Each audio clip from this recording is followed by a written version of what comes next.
দাজ্জালের জন্মের সময় কি ঘটনা ঘটেছিল, দাজ্জালের বাবা এবং মায়ের আসল পরিচয় কি ছিল এবং তারা কি মানুষ ছিল নাকি অন্য কিছু। শিশু অবস্থায় দাজ্জালের এমন কিছু ব্যবহার ছিল যা জানলে আপনি চমকে উঠবেন। নবী সাল্লাল্লাহু আলাইহি ওয়াসাল্লাম একদিন মসজিদের মিম্বরে উঠে বললেন, মুক্তির দিন আর মুক্তির দিন কি? এই কথা তিনি 3 বার বলেছিলেন। এটি বলার কারণ কি ছিল? প্রিয় বন্ধুরা, ভিডিওর শেষ পর্যন্ত আমাদের সাথে জুড়ে থাকুন এবং আপনার মূল্যবান মতামত আমাদের কমেন্ট বক্সে লিখুন। দাজ্জালের আবির্ভাব কিয়ামতের অন্যতম বড় নিদর্শনগুলোর মধ্যে একটি। তাই আল্লাহর সব নবী রাসূলই তাদের জাতি ও অনুসারীদের দাজ্জালের ফিতনা সম্পর্কে সতর্ক করেছেন। প্রিয় নবী সাল্লাল্লাহু আলাইহি ওয়াসাল্লাম বলেছেন, আল্লাহ এমন কোনো নবীকে প্রেরণ করেননি যিনি তার উম্মতকে একচোখা মিথ্যাবাদী দাজ্জাল সম্পর্কে সতর্ক করেননি। জেনে রেখো, সে একচোখা আর তোমাদের প্রতিপালক একচোখা নন। তার 2 চোখের মাঝে কাফির লেখা থাকবে, যা প্রত্যেক ইমানদার ব্যক্তি পড়তে পারবে। তিনি আরও বলেছেন যে দাজ্জাল পৃথিবীতে 40 দিন অবস্থান করবে এবং মানুষকে আল্লাহর প্রতি বিশ্বাস থেকে দূরে সরানোর চেষ্টা করবে। এই সম্পর্কে নবীজি সাল্লাল্লাহু আলাইহি ওয়াসাল্লাম বলেন, এর মধ্যে প্রথম দিন হবে একটি বছরের মতো, দ্বিতীয় দিন হবে একটি মাসের মতো, আর তৃতীয় দিন হবে সপ্তাহের মতো এবং তার বাকি দিনগুলি স্বাভাবিক দিনের মতো হবে। মসিহ দাজ্জাল সম্পর্কে বলা হয়েছে যে তার পিতা ও মাতা 30 বছর ধরে সন্তানহীন ছিলেন। এরপর তাদের একটি একচোখা পুত্র সন্তান জন্ম নেয়, যে ছিল সবচেয়ে ক্ষতিকর এবং সবচেয়ে কম উপকারী। তার চোখ দুটি ঘুমিয়ে পড়ত, কিন্তু তার হৃদয় জাগ্রত থাকত। তার পিতা ছিলেন দীর্ঘকায় মাংসল গড়নের এবং তার নাক ছিল পাখির ঠোঁটের মতো বাঁকানো। তার মা ছিলেন বেশ মোটা এবং লম্বা হাত বিশিষ্ট। অর্থাৎ দাজ্জালের পিতা ছিলেন দীর্ঘকায়, কিন্তু শরীরে তেমন মাংস ছিল না। আর তার মা ছিলেন বেশ ভারী, লম্বা হাত ও বড় বক্ষ বিশিষ্ট। এই সন্তান একচোখা অবস্থায় জন্ম নেয় এবং দিনরাত ঘুমিয়ে থাকত।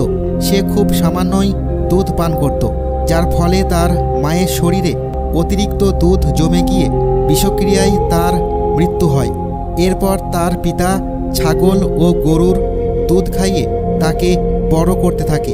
দাজ্জাল সবসময় ঘুমিয়ে থাকত, এমনকি তার পিতা অনেক সময় ধরে ভাবতেন যে সে হয়তো মারা গেছে। নিশ্চিত হতে তিনি তার বুকের কাছে কান লাগিয়ে হৃদস্পন্দন পরীক্ষা করতেন। নবী সাল্লাল্লাহু আলাইহি ওয়াসাল্লাম এ সম্পর্কে বলেছেন, তার চোখ ঘুমিয়ে পড়বে কিন্তু তার হৃদয় কখনো ঘুমাবে না। সে ছিল এক প্রকার পক্ষাঘাতগ্রস্ত, যে নিজের জায়গা ছেড়ে নড়াচড়া করতে পারত না। নবী সাল্লাল্লাহু আলাইহি ওয়াসাল্লাম দাজ্জালের চেহারা সম্পর্কে বিস্তারিত বর্ণনা দিয়েছেন। আব্দুল্লাহ ইবনে উমর রাদিয়াল্লাহু তাআলা আনহু থেকে বর্ণিত, একদিন রাসূলুল্লাহ সাল্লাল্লাহু আলাইহি ওয়াসাল্লাম সাহাবাদের মাঝে দাজ্জালের বিষয়ে আলোচনা করে বলেন, মসিহ দাজ্জাল তার ডান চোখে একচোখা হবে, তার চোখ হবে ফোলানো আঙ্গুরের মতো উঁচু। দাজ্জাল মিথ্যাভাবে দাবি করবে যে সেই আল্লাহ। তার দেখানো নানা চমকপ্রদ ঘটনা ও মিথ্যা অলৌকিক কাণ্ড দেখে অনেকে বিভ্রান্ত হয়ে তাকে বিশ্বাস করবে। দাজ্জাল মানুষের ঈমান পরীক্ষা করতে বিভিন্ন ধরনের ফিতনা ও প্রতারণার আশ্রয় নেবে। তার সঙ্গে থাকবে জান্নাত ও জাহান্নামের মতো কিছু। তবে যে জিনিসকে সে জান্নাত বলবে সেটি আসলে জাহান্নাম। নবী সাল্লাল্লাহু আলাইহি ওয়াসাল্লাম বলেছেন, আমি তোমাদের তাকে নিয়ে সতর্ক করেছি, যেমন নূহ আলাইহিস সালাম তার জাতিকে সতর্ক করেছিলেন। দাজ্জালের ফিতনা হবে মানব ইতিহাসের সবচেয়ে ভয়ঙ্কর পরীক্ষা, কারণ আল্লাহ তাআলা তাকে এমন সব অতিপ্রাকৃত ক্ষমতা দেবেন যা মানুষের চিন্তাশক্তিকে হতবাক করে দেবে। খ্রিস্টানরা মনে করবে যে সেই ঈসা ইবনে মারিয়াম। যখন সে প্রকাশ পাবে তখন প্রথমে ইরানের আসপাহান নগরী থেকে 70,000 ইহুদি তার অনুসরণ করবে। সে পৃথিবীর এক প্রান্ত থেকে অন্য প্রান্তে বাতাসের গতির মতো দ্রুত ছুটে বেড়াবে, যা দেখে মানুষ আতঙ্কিত হয়ে পড়বে। মানুষ তার ভয়ে পালিয়ে লুকিয়ে থাকবে, কারণ সে পৃথিবীর প্রায় প্রতিটি স্থানে পৌঁছে যাবে। তবে সে মক্কা ও মদিনার সীমানায় প্রবেশ করতে পারবে না, কারণ সেখানকার রক্ষক ফেরেশতারা তাকে সেখানে প্রবেশ করতে দেবে না। মুহজিন ইবনে আদরা রাদিয়াল্লাহু তাআলা আনহু থেকে বর্ণিত, রাসূলুল্লাহ সাল্লাল্লাহু আলাইহি ওয়াসাল্লাম একদিন খুতবায় বললেন, মুক্তির দিন। আর এই মুক্তির দিন কি? এই কথা তিনি 3 বার বললেন। সাহাবারা জিজ্ঞাসা করলেন, হে আল্লাহ রাসূল, মুক্তির দিন কি? তিনি বললেন, দাজ্জাল যখন আসবে তখন সে উহুদ পাহাড়ে উঠে মদিনার দিকে তাকিয়ে তার অনুসারীদের বলবে, তোমরা কি এই সাদা প্রাসাদটি দেখতে পাচ্ছ? এটি নবী মুহাম্মদ সাল্লাল্লাহু আলাইহি ওয়াসাল্লামের মসজিদ। তারপর সে মদিনার দিকে তাকাবে, কিন্তু শহরের প্রতিটি প্রবেশপথে তলোয়ার উঁচিয়ে ফেরেশতাগণ পাহারা দেবেন। এরপর সে জুরফ নামক অঞ্চলের এক সমতল ভূমিতে অবস্থান নেবে এবং সেখানে তাঁবু স্থাপন করবে। তখন মদিনা 3 বার ভূমিকম্পের মতো কাঁপবে। ফলে শহরের সব মুনাফিক, পাপাচারী নারী পুরুষ দাজ্জালের দিকে বেরিয়ে যাবে। সেটাই হবে মুক্তির দিন, যেদিন মদিনা মুনাফিক ও পাপাচারীদের হাত থেকে মুক্তি পাবে। দাজ্জালের সঙ্গে থাকবে 2টি নদী। একটি সে জান্নাতের নদী বলে দাবি করবে, আর অন্যটি জাহান্নামের নদী হিসেবে পরিচয় দিবে।